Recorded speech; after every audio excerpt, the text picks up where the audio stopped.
एक समय की बात है। बड़े से राज्य का एक महापराक्रमी राजा हुआ करता था। वो राजा बड़ा ही गौरवशाली था।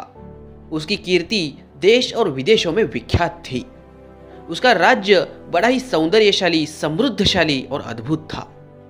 उसके राज्य में घूमने के लिए कई सारे पर्यटक स्थल मौजूद थे, जैसे कि बाग बगीचे, सुंदर झरने, नदियाँ, तालाब और कई सारे मंदिर मौजूद थे। उन्हीं की सैर करने के लिए कई सारे विदेशी पर्यटक उसके राज्य में हर रोज आया करते थे। उन्हीं में से एक विदेशी पर्यटक ने राजा से मिलने की गुजारिश महामंत्री से की। महामंत्री उस विदेशी पर्यटक को साथ में लेकर राज दरबार में पहुंच गए। उस विदेशी पर्यटक ने अपने साथ अपने देश का एक दुर्लभ पत्थर राजा को भेंट करने के लिए लेकर आया था।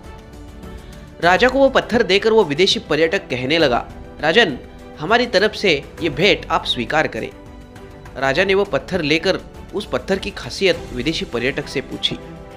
विदेशी पर्यटक कहने लगा, राजन, ये पत्थर दुनिया के सबसे मजबूत पत्थरों में से एक है और ये हमारे देश के अलावा और कहीं पर भी आपको नहीं मिलेगा। ऐसा कहकर वो विदेशी पर्यटक वहां से चला गया। राजा ने वो पत्थर देखा और महामंत्री को आदेश दिया कि इस पत्थर के ऊपर बहुत ही बढ़िया कारीगरी करके विष्णु भगवान की मूर्ति बनाकर मंदिर में स्थापित की जाए। राजा से आदेश पाकर महामंत्री ने वो पत्थर लेकर अपने राज्य के सबसे बेहतरीन मूर्तिकार के पास वो पत्थर ले गया और उस मूर्तिकार से कहा, राजा का आदेश है कि इस पत्थर के ऊपर कारीगरी करके भगवान विष्णु की सुंदर मूर्ति बनाइए। इसके लिए आपको 50 स्वर्ण मुद्राएं दी जाएंगी। ऐसा सुनते ही उस कारीगर ने उसके ऊपर काम करने के लिए शुरुआत की। एक के ऊपर घाव करने लगा, एक के ऊपर एक घाव करने लगा, लेकिन वो पत्थर टूटने का नाम ही नहीं ले रहा था। उसने 50 से ज़्यादा घाव कर दिए और वो थक गया। उसने सोचा कि ये पत्थर बहुत ही मजबूत है, मुझसे नहीं टूटेगा। ऐसा कहकर वो हार मानकर थक कर बैठ गया। उसके दिमाग में आया कि अभी एक और प्रयास करके देखेंगे कि ये पत्थर टूटता है कि नहीं। उसने हथौड़ा उठाकर पत्थर की ओर बढ़ा तो उसके दिमाग में आया कि मैंने 50 से ज़्यादा इसके ऊपर घाव कर दिए, अभी एक और घाव से क्या होगा, ये पत्थर मुझसे नहीं टूटेगा।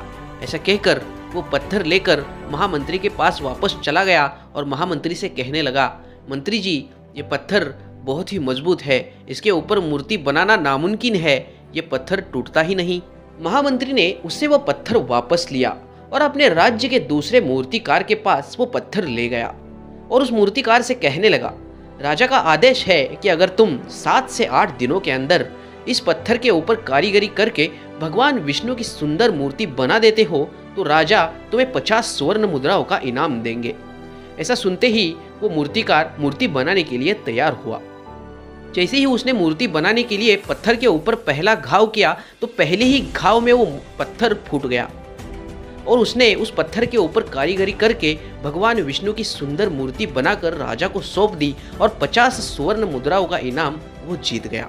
हमारी जिंदगी में भी ऐसा ही होता है।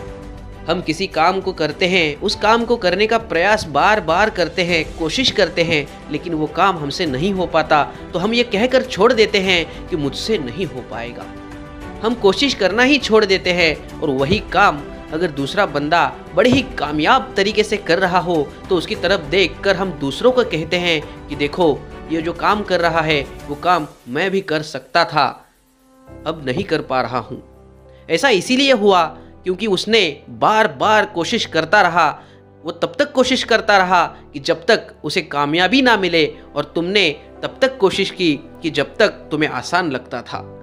इसीलिए हमें अपनी ज़िंदगी में बार बार कोशिश करते रहना चाहिए, एक दिन हमें कामयाबी ज़रूर मिलेगी।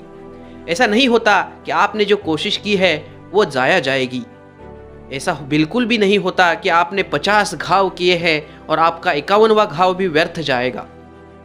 51वां घाव आपका सक्सेस हो सकता है, आपको कामयाबी मिल सकती है, वो आपका आखिरी प्रयास हो सकता है। इसीलिए हमें अपनी ज़िंदगी में बिल्कुल भी प्रयास करना नहीं छोड़ना चाहिए, बिल्कुल भी हार नहीं माननी चाहिए। किसी ने क्या खूब कहा है कि लहरों से डरकर नौका पार नहीं होती, लहरों से डरकर नौका पार नहीं होती और कोशिश करने वालों की कभी हार नहीं होती। मैं उम्मीद करता हूँ कि आपको इस कहानी से कुछ सीखने को मिला होगा। अगर आपको इस कहानी से कुछ सीखने को मिला होगा तो हमारी इस वीडियो को लाइक कर देना और चैनल को सब्सक्राइब कर देना और अपने दोस्तों के साथ इस वीडियो को शेयर करना। हम मिलते हैं आपको ऐसे ही एक नए मोटिवेशनल स्टोरी के साथ। तब तक के लिए स्वस्थ रहें, मस्त रहें और अपने कामों में व्यस्त रहें। धन्यवाद।